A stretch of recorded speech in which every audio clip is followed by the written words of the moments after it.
La celiaquía es una de las alteraciones que tienen que ver con el gluten. Tenemos en este amplio espectro, tenemos tres entidades, que es la alergia al trigo, la intolerancia al gluten no celíaca y la enfermedad celíaca o celiaquía. La enfermedad celíaca es una enfermedad sistémica que tiene una base inmunológica y que se desencadena al ingerir gluten en personas susceptibles para ello y que va a generar una serie de síntomas, ya sea intestinales o extraintestinales. ¿Cómo comienza todo esto en la persona? Como te dije, primero tiene que haber una susceptibilidad genética. Son personas que tienen el gen que codifica para la enfermedad celíaca, que son el gen de Q2 y de Q8, aunque no es suficiente, porque habemos el 30% de la población que tiene esos genes, pero no desarrolla la enfermedad. Entonces debe haber algo involucrado ahí ambiental, etcétera, que todavía no se ha estudiado. Comienza dependiendo en el momento, las manifestaciones clínicas. Cuando eres niño, probablemente comienza con la sintomatología clásica, que es problemas de malabsorción. El niñito que se distiende después que come, que presenta vómitos, que presenta diarrea o que tiene un retardo en el crecimiento y en el desarrollo. Ese es lo más básico.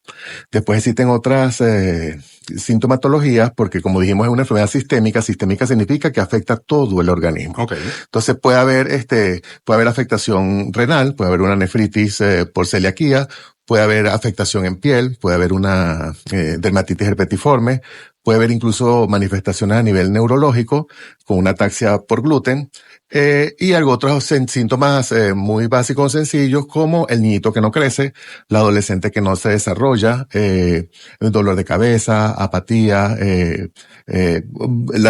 inclusive unas transaminasas en un examen esporádico que tú haces, una transaminasa elevada, pudiese ser un indicativo de que tiene una enfermedad celíaca. Esto comienza desde niño. Yo puedo tener 30 años e iniciar la enfermedad. Sí, puede iniciar a cualquier edad. Lo que tienes que tener la susceptibilidad y por alguna razón que todavía no se sabe, al ingerir gluten desencadenas el cuadro. Ok. ¿Algún órgano afectado en todo esto? El principal órgano afectado es el intestino. ¿Por qué? Porque es ahí donde el gluten hace su acción especie alérgica, donde hay un aplanamiento de las vellosidades. El intestino está como lleno como de pelitos, los cuales son los encargados de la absorción de nutrientes. Cuando hay esta reacción con el gluten, se desencadenan una serie de factores inflamatorios que van a actuar sobre esa capita externa del intestino y van a aplanar todas esas vellosidades. Entonces vienen los problemas de malabsorción. Entonces, principalmente el órgano afectado siempre va a ser el intestino. ¿Cómo se detecta? Primero tienes que tener una alta sospecha clínica. El pediatra, como te repito, el niñito que tiene distensión abdominal después que come, vómitos, diarrea, un niñito que no crece, tienes la sospecha, entonces haces una serie de exámenes. El pediatra, que es con el que el niñito generalmente hace su control rutinario, lo sospecha y pudiese indicar algunos exámenes que específicamente son los anticuerpos antitransglutaminasa.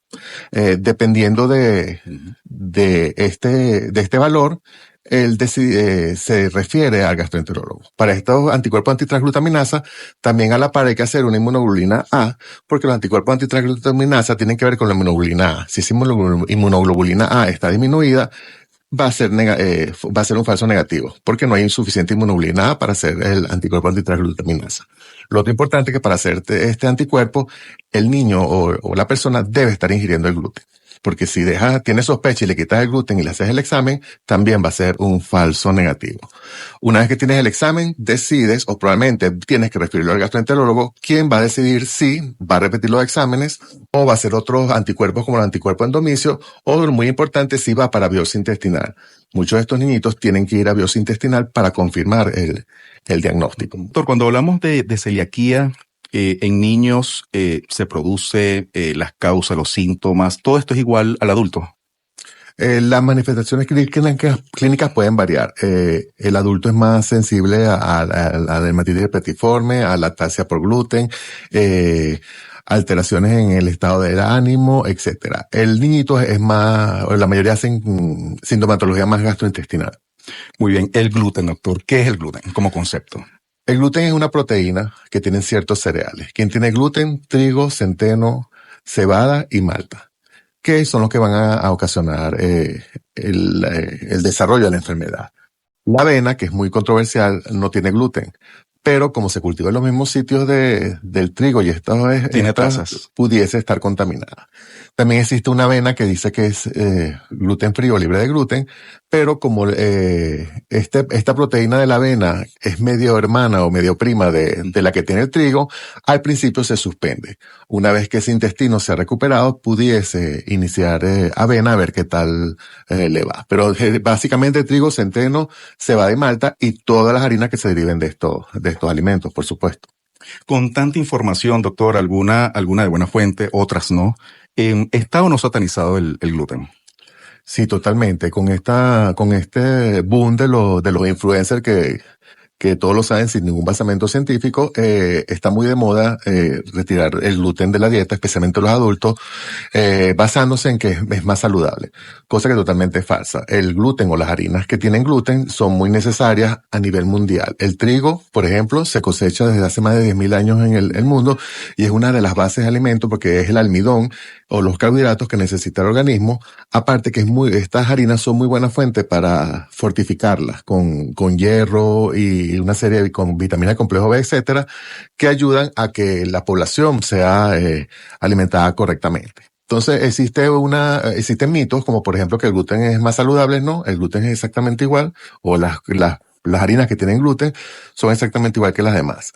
¿Que sirve para bajar de peso? No, los estudios demuestran que no sirve para bajar de peso. Puedes bajar de peso, pero ¿por qué? Porque al tú quitar el gluten de la dieta, probablemente haces otros cambios en tus hábitos de alimentación. Ya comes más vegetales, ya balanceas mejor la comida, comes más fruta o haces actividad física, entonces lo asocian con gluten. Y otro mito que hay muy frecuente es que el gluten de hace 1000 años es diferente y que las intervenciones genéticas han hecho que el gluten sea más alergeno. También totalmente falso. De hecho, las manipulaciones genéticas lo que hacen es mejorar el trigo o el gluten. ¿Por qué? Porque el gluten es el que le da esa maleabilidad a las harinas, esa suavidad la del gluten. Entonces mejoran esa parte del gluten, pero disminuyen un poco la de la proteína que produce la alergia. Entonces también es un mito. ¿Cuáles son los alimentos que sí se pueden consumir si una persona sufre de celiaquía? Esto nos escriben a través de la mensajería. Ok, voy a repetir los que no se deben incluir, que es trigo, centeno, cebada y malta. Todo lo que sea diferente a eso puede consumirse. Es que estamos hablando que no tiene gluten, maíz, yuca, arroz, plátano, todos los tubérculos, papa, apio, cumo, ñame, batata, todos los granos, caraotas, lentejas, frijoles, arvejas. Entonces lo que va a hacer es sustituir una harina por la otra para poder mantener balanceada la alimentación. Nos preguntan qué debo buscar en los ingredientes comerciales que no tengan el producto. Me imagino que es la etiqueta del producto. Generalmente los productos dicen gluten free. Al decir gluten free significa que no tiene ninguna de estas harinas, pero hay que estar pendiente porque, como dijimos anteriormente, el gluten es la que le da esponjosidad, le da ese sabor, esa textura a las masas. Al producto manufacturado no tener gluten, le tienen que asociar otros ingredientes para que simule o se parezca al gluten. Entonces estos ingredientes realmente son ácidos grasos saturados y otros aditivos químicos que a la larga van a producir un efecto contraproducente en el paciente. Yo sugiero que con los mismos alimentos naturales que tenemos en el mercado, suficiente para mantener una dieta libre de gluten si es necesario hacerlo. Perfecto. Nos preguntan, si retiro los alimentos, mi niño se va a desnutrir sin las harinas. Ok, como acabo de decir, hay diferentes tipos de harina, unas las que tienen gluten y las que no tienen gluten. Al tú quitar las que tienen gluten, deberías sustituirlas por las que no tienen gluten. Yo lo que realmente sugiero, como las mamás no están obviamente no tienen esa preparación, deberían acudir a un especialista para planificar el plan de alimentación de ese niño de acuerdo a sus necesidades. Nos preguntan, ¿esto es para siempre? ¿Más nunca se va a poder comer harinas? La enfermedad celíaca sí es para siempre. Okay. Las otras patologías que tienen que ver con gluten, por ejemplo, la alergia al trigo podría ser transitoria. Para la enfermedad celíaca sí, y vuelvo y repito, van a dejar de comer las harinas que tienen gluten, pero las que no tienen gluten pueden perfectamente ser consumidas. ¿Hay algún factor hereditario? Generalmente las personas que tienen un familiar en primer grado con enfermedad celíaca son más propensos a tener la sensibilidad genética y producir la enfermedad en algún momento. ¿Desde qué edad un niño puede comenzar a sufrir de esto? Desde que tenga contacto con el gluten. puede empezar a presentar manifestaciones. Cuando empiezas el contacto con el gluten, generalmente a partir de los 6 meses. Que es muy importante también que no se va a evitar el gluten hasta cierta edad, porque independientemente del momento en que introduzcas el gluten, si tienes la sensibilidad, vas a hacer la enfermedad. Entonces, si le das el gluten a los 6 o se lo das a 1 año de edad, a la final la va a hacer. Entonces, no es necesario retrasar la ingesta de gluten en los niños pequeños. Nos pregunta un oyente, ¿cómo se va desintoxicando una persona del gluten? ¿Está bien el término? No, porque no está intoxicado. O sea, ¿cómo vas a mejorar tú? Al quitar el gluten. Al quitar el gluten, ese intestino se vuelve a regenerar, se vuelve a recuperar y entonces mejora la absorción. En el momento que vuelvas a introducir gluten, vuelve a producirse el daño. Un niño con celíaco, por supuesto, va a ir al pediatra. Un adulto, ¿cuál sería la especialidad correcta para acudir? Pues es el internista. Si ya tiene el diagnóstico, probablemente tendrá su gastroenterólogo igual que el pediatra. Realmente es manejo conjunto pediatra o internista y gastroenterólogo de niños o adultos. Que nos escriben a través del 0424-209-5442 de la cesta diaria, que sería importante eliminar.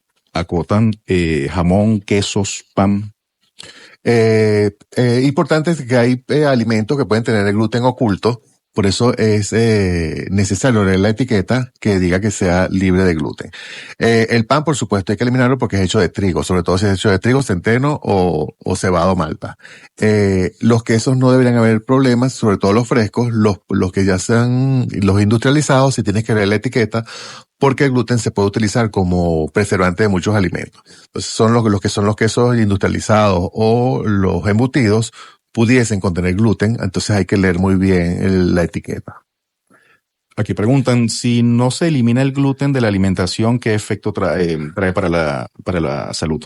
Pues al no eliminar el gluten y eres celíaco, vuelvo y repito, importante, enfermedad celíaca es donde único se retiraría el gluten o alguna alteración que tenga que ver con el gluten.